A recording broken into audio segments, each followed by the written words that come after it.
Inklusif pada kali ini akan memberikan suluhan kepada Kementerian Pembangunan Usahawan dan Koperasi, dan kita tahu kepentingan institusi ataupun entiti ini dalam usaha untuk membina daya keusahawanan dalam kalangan masyarakat di kala mana kita berdepan dengan cabaran ekonomi yang berleluasa, dan kita melihat inflasi sebagai satu cabaran yang besar, begitu juga krisis dunia.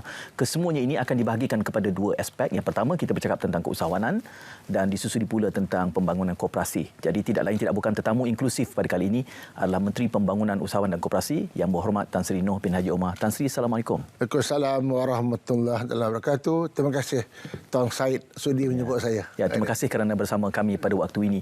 Ketika mana ramai Tan Sri yang melihat bahawa perniagaan sebagai satu solusi, tetapi kita juga tahu 2 tahun berdepan dengan PKP, ekonomi ditutup, kemudian disusuli pula dengan ancaman banjir sebelum ini. Ya. Kuskop kementeriannya melihat ancaman ini. Mungkin kita bermula di situ, Tan Sri. Yang pertama saya kena bagi tahulah kementerian dulu Medek. Sekarang dah tukar nama Kuskop. Okey. Kementerian Usahawan dan Koperasi. Macam mana yang Tuan Syed cakap tadi, memang sekarang ni cabaran kita cukup kuat. Pertama, kita PKP 2 tahun. Bila COVID-19. Kemudian baru nak selesai masalah COVID, datang pula banjir melanda. Banjir dah selesai, sekarang ni pula kita menghadapi fasa yang ketiga pula, cabaran kita, kenaikan harga barang-barang.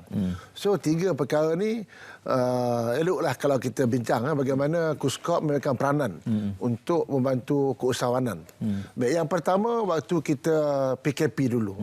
Bila PKP dulu, kita telah pun membuat perancangan sebenarnya. Perancangan bagaimana kita nak membantu usahawan yang ketika itu, kalau kita lihat, bahawa ramai yang terkesan ni ialah usahawan yang dipanggil mikro. Sebab dalam keusahawanan dia ada 4 kategori.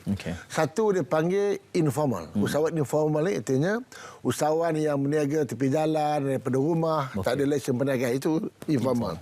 Yang kedua mikro. Mikro ni yang pendapatan perniagaannya bawah 300,000 setahun dan pekerja tak lebih 5 orang. Kemudian kita ada kecil dan juga sederhana. Baik. Bila kita PKP dulu yang terkesan semua grup ni, semua 4 kategori ni terkesan. Jadi apa langkah kita buat? Okey, langkah yang kita buat, yang pertama, tentang mana yang kita tahu bahawa kerajaan telah memperkenalkan moratorium. Moratorium kita di bawah kementerian saya saja, tak silap saya dekat 5 bilion kita bagi moratorium. Itu yang pertama. Yang kedua, kita mencari jalan bagaimana kita nak menjadikan peluang-peluang keusahawanan. Peluang keusahawanan, sebab itu kita memberikan penekanan pada masa itu untuk kita memberi peluang kepada bekal-bekal graduan dan juga mereka-mereka yang diberhentikan kerja kerana Kuskop. Kemudian dalam masa yang sama, untuk kita nak permudahkan pinjaman, kita telah umumkan bahawa untuk mendapat pinjaman perniagaan ini, kita tidak ketepikan SITOS, ketepikan SEKRIS, yang mana peruntukan daripada pinjaman itu walaupun diuruskan oleh bank, tetapi duit itu duit kerajaan. Itu yang kita kata no SITOS, no SEKRIS. Jadi itulah di antara dan beberapa langkah lagi yang telah pun kita ambil. Dan juga saya juga beri arahan no legal action can be taken. Mana-mana yang tak bayar hutang semua inilah. Jadi alhamdulillah kita lihat bahawa mereka sekarang ini sedang bangkitlah. Dia bangkit semula. Tiba-tiba datanglah banjir. Bila datang banjir, kita tahu di bawah kerajaan keluarga Malaysia, di bawah pimpinan Yang Berhormat Datuk Seri Ismail Sabri, Perdana Menteri kita, yang amat prihatin mengenai masalah rakyat ini, maka dia telah berikan berbagai-bagai bantuan kepada mereka-mereka yang terlibat dalam banjir, seperti RM1,000, repair rumah dan sebagainya. Dalam masa yang sama, kita juga jangan lupa bahawa usahawan juga terkesan. Kerana bila saya turun padang, saya tengok sendiri bagaimana gerai hanyut, bagaimana workshop, mesin rosak dan sebagainya, peti air rosak bila air masuk. Jadi setelah itu saya berbincang dengan Yang Berhormat Perdana Menteri.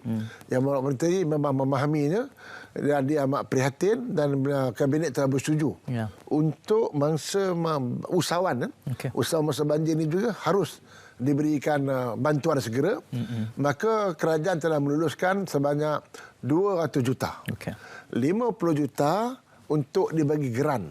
Geran kepada usahawan informal dan juga mikro. Di mana usahawan ini telah diberikan 3,000 sekaligus lah. 3,000 secara tunai. Geran, kita bagi bantuan. 3,000 itu sebanyak 50 juta. Hampir dekat lebih 20,000 lah yang ada yang dapat manfaatnya. Kita bagi lebih 50 juta. Tekun terpaksa guna duit dalaman untuk membantu mereka. Itu kita dah selesai. Kemudian kita juga telah pun 150 juta lagi. Dia bagi 150 juta untuk 150 untuk informal dan mikro, 100 juta lagi untuk IKS. IKS ni kita tak bagi grant. Kita bagi pinjaman 100,000. 100,000 secara kita tua bagi dalam sum 100,000, di mana 100,000 yang kita bagi ini no interest. Dan juga bayaran yang dibuat pinjaman tersebut tahun hadapan baru bayar balik. Jadi ini di antara langkah-langkah yang kita cuba bantu usahawan, dan juga saya juga telah minta supaya red tape dikurangkan. Kalau kita nak mohon permohonan dulu jadi mengisi 7 borang, saya kata 2 borang cukup. Tak perlu nak isi borang banyak-banyak. Jadi itulah beberapa langkah yang kita ambil, dan alhamdulillah saya tengok peruntukan yang diberi oleh kerajaan sekarang ni dah selesai. Dah habis dah pun. Tan Sri menyebut 3 serangkai cabaran tadi. Yang pertama 2 tahun PKP, disusuli pula dengan banjir. Dan Tan Sri juga menyebut soal kenaikan harga barang. Jadi KUSKOP bagaimana pula dalam aspek yang menaikkan harga barang? Bila kenaikan harga barang ini, agensi yang boleh membantu rakyat untuk mengatasi mengurangkan beban rakyat ialah koperasi. Boleh cakap koperasi ya? Boleh. Koperasi. Baik, koperasi ini kita lihat koperasi yang terlibat dengan ternakan ayam sebagai contoh. Ada 15 koperasi yang boleh menghasilkan dekat 42 juta ayam. 42 juta ekor ayam. Dan juga ada koperasi-koperasi yang terlibat di dalam pertanian. Jadi kerana itu kita telah minta supaya koperasi-koperasi yang terlibat di dalam bidang-bidang sektor pertanian ini yang mengeluarkan hasil-hasil agro makanan naklah diberikan bantuan seberapa segera. Jadi daripada segi pinjaman koperasi daripada 10 juta naik sekarang 30 juta dah boleh pinjam. Dan juga baru-baru ni bila kerajaan umumkan ada 500 juta 500 juta yang disediakan oleh Bank Negara untuk membantu dalam sektor agro makanan ini. Termasuklah saya minta koperasi juga layak untuk memohon. Selain daripada syarikat, sebab koperasi ini dia tak berdaftar dengan syarikat. Dia tak berdaftar dengan SSM. Dia hanya berdaftar dengan Suruhanjaya Koperasi Malaysia. Yang ini juga kita akan telah boleh koperasi boleh memohon direct kepada pihak kerajaan. Kemudian kita juga tubuhkan selain daripada agro makanan ini tadi, bidang-bidang pertanian, kita juga nak tarik jalan bagaimana kita nak mengurangkan peranan orang tengah. Macam jihad, macam dulu yang orang menteri pernah kata berjihad memerangi orang tengah. Baik, saya lihat bahawa salah satu kadang-kadang barang ini kadang ada orang tengah. Jadi itu koperasi saya minta mainkan peranan untuk menggantikan peranan orang tengah dengan cara biarlah koperasi sendiri yang menjadi dan menubuhkan DC ini, pusat pengumpulan dan juga penyebaran dan pengedaran. Jadi sekarang ni kita dah minta, kita selama kita ada lebih kurang 28 DC. Apa peranan DC ini? Dia ni kena ambil barang direct daripada pengeluar-pengeluar. Kalau dia nak import barang pun dia import direct. Dan daripada situ nanti bila dia letak kat pusat pengumpulan ni nanti, maka lepas ini ke mana dia nak hantar barang ni, maka itulah kita hantar ke Koopmat, di mana yang berhormat Perdana Menteri sendiri telah pun melancarkan Koopmat ini. Kerana Koopmat ini yang kita buat desain yang baru, warna merah putih, Koopmat, di mana kita nak kenali, kita nak jadikan promosi ini siapa nak barang murah, datanglah kepada Koomat. Okey. Mungkin ada beberapa barang-barang penting. Kerana kenapa? Kerana sebenarnya ramai juga rakyat mungkin tak tahu. Okey. Bahawa kerajaan juga ada memberikan macam peruntukan subsidi. Barang-barang untuk barang-barang melalui koperasi. Tak silap saya dapat 3 juta. Jadi dengan peruntukan yang kerajaan bagi inilah, maka kita akan salurkan kepada Koomat-Koomat ini, di mana barang-barang di kedai Koomat ini, kerana kita bagi dia subsidi, dia naklah menjual barang lebih murah daripada harga pasaran di luar sana. Jadi kita cuba nak memberikan satu pendekatan, satu gambaran bahawa kerana harga murah, carilah Koomat. Jadi kita harap dengan adanya peranan koperasi, dengan adanya kita cuba membentuk daripada segi pertanian, sektor pertanian, koperasi yang terlibat dalam sektor pertanian. Kemudian kita ada pusat DNC kita sendiri, pusat pengumpulan dan juga pengedaran sendiri, dan kita ada kedai kita sendiri, Koomat kita sendiri. Maka kita harap akan dapat meringankan beban rakyat dan kita dapat memberikan harga keperluan rakyat dengan lebih murah daripada harga di luar sana. Ya. Tan Sri, saya melihat idea tentang Koomat ni saya anggap sebagai facelift, memberikan wajah dan nafas baru kepada agenda koperasi kita. Sejauh mana ia telah dilaksanakan dan apa sasarannya dalam mungkin RMK12 ataupun menjelang akhir tahun ini? Dia sebenarnya kalau kita tengok koperasi ini banyak. Kita ada Koomat sebagai contoh. Kita ada macam-macam koperasi kita ada. Tapi kita nampak macam tidak kurang penyelarasan. Jadi untuk kita selaraskan perkara ini, koperasi-koperasi macam kata Angkasa, dia ada kedai dia sendiri, koperasi. Koperasi Felda, dia ada kedai dia sendiri. Dan banyak koperasi-koperasi memang ada kedai dia sendiri. Malah di sekolah pun ada juga koperasi. Jadi kan itu, Suruhanjaya Koperasi Malaysia saya telah menubuhkan dipanggil satu federasi. Federasi ini ialah dia tubuh satu jawatan kuasa federasi. Katalah federasi dipanggil federasi untuk barang-barang runcit. Jadi koperasi ini nantilah yang akan panggil. Mana koperasi-koperasi yang sudah terkenal lah. Contoh macam yang agak hebat juga Ko Makmur sebagai contoh. Dia pun Ko Felda, banyak yang ada kedai-kedai ni. Sekarang ni saya minta diorang duduk bincang, kita nak kena selaraskan bagaimana semangat koperasi ini kita dapat tanamkan, kita tolong-menolong. Kalau kata boleh jadi koperasi ini dia ada kelebihannya barang-barang tertentu. Jadi bila ditubuhkan federasi ini, dan untuk federasi ini juga kita bagi juga peruntukan untuk mereka memulakan program-program mereka supaya dengan adanya federasi ini mereka dapat selaraskan oleh kedai-kedai koperasi ini di bawah satu nama baru yang nama Koomat. Jadi untuk tahun ini kita punya KPI kita kurang-kurangnya kita nak tumbuhkan 500 koperasi dan juga kita juga nak tekankan juga koperasi masjid. Kerana kita tahu masjid dalam negara kita ni dekat 6,000 lebih kalau saya tak silap.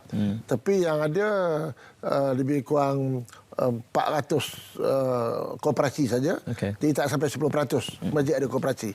Now kita punya sasaran kita kalau boleh kita nak tubuhkan kurang-kurangnya lebih kurang 300 koperasi di mana masjid, yang di mana bila koperasi-koperasi di masjid ini ada, boleh juga dijadikan satu platform untuk membantu rakyat mendapat barang keperluan yang lebih murah daripada pasaran di luar. Tan Sri, agenda koperasi ini sudah 100 tahun dalam konteks negara kita, dan saya lihat agenda koperasi ini dekat dengan hati Tan Sri. Tetapi dalam waktu yang sama kita melihat bahawa tempoh yang lama itu sepatutnya kita boleh lebih memajukan koperasi ini. Cabaran di dalam cuba memacu dan memajukan koperasi ini dari kacamata Tan Sri, apa cabaran sebenarnya? Saya tengok koperasi kita ada, saya ingat dekat 14,000 ahli kat 7 juta koperasi. Tapi biasalah, koperasi ini ada koperasi yang hebat, ada koperasi yang orang kata sederhana, ada koperasi yang hidup segan mati tak mau, ada koperasi nak kata mati kubur tak ada. Begitulah kita ada. Sekarang apa kita buat? Kita buat kajian balik.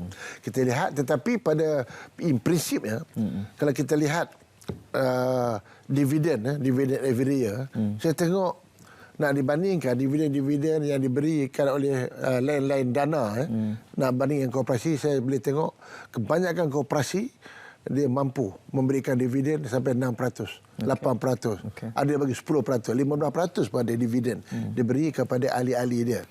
Jadi kerana itu sekarang ni kita nak gerakkan koperasi ini.